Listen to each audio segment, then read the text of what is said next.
You're in line at the grocery store when, someone sneezes on you. The cold virus is sucked inside your lungs and lands on a cell on your airway lining. Every living thing on Earth is made of cells, from the smallest one-celled bacteria to the giant blue whale, to you. Each cell in your body is surrounded by a cell membrane, a thick, flexible layer made of fats and proteins that surrounds and protects the inner components. It's semi-permeable, meaning that it lets some things pass in and out but blocks others. The cell membrane is covered with tiny projections. They all have functions, like helping cells adhere to their neighbors or binding to nutrients the cell will need. Animal and plant cells have cell membranes, only plant cells have a cell wall, which is made of rigid cellulose that gives the plant structure.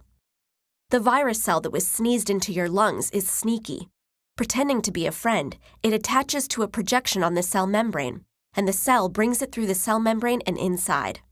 When the virus gets through, the cell recognizes its mistake. An enemy is inside. Special enzymes arrive at the scene and chop the virus to pieces. They then send one of the pieces back through the cell membrane, where the cell displays it to warn neighboring cells about the invader. A nearby cell sees the warning and immediately goes into action. It needs to make antibodies, proteins that will attack and kill the invading virus. This process starts in the nucleus. The nucleus contains our DNA, the blueprint that tells our cells how to make everything our bodies need to function. A certain section of our DNA contains instructions that tell our cells how to make antibodies.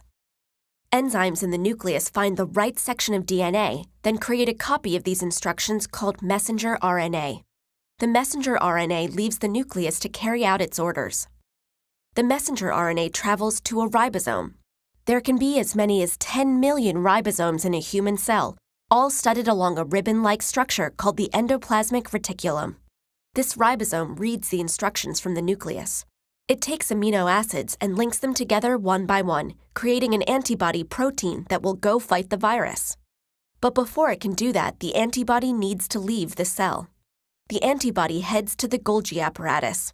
Here, it's packed up for delivery outside the cell, enclosed in a bubble made of the same material as the cell membrane. The Golgi apparatus also gives the antibody directions, telling it how to get to the edge of the cell. When it gets there, the bubble surrounding the antibody fuses to the cell membrane. The cell ejects the antibody, and it heads out to track down the virus. The leftover bubble will be broken down by the cell's lysosomes, and its pieces recycled over and over again. Where did the cell get the energy to do all this? That's the role of the mitochondria. To make energy, the mitochondria takes oxygen, this is the only reason we breathe it, and adds electrons from the food we eat to make water molecules. That process also creates a high-energy molecule called ATP, which the cell uses to power all of its parts. Plant cells make energy a different way. They have chloroplasts that combine carbon dioxide and water with light energy from the sun to create oxygen and sugar, a form of chemical energy. All the parts of a cell have to work together to keep things running smoothly. And all the cells of your body have to work together to keep you running smoothly. That's a whole lot of cells. Scientists think there are about 37 trillion of them.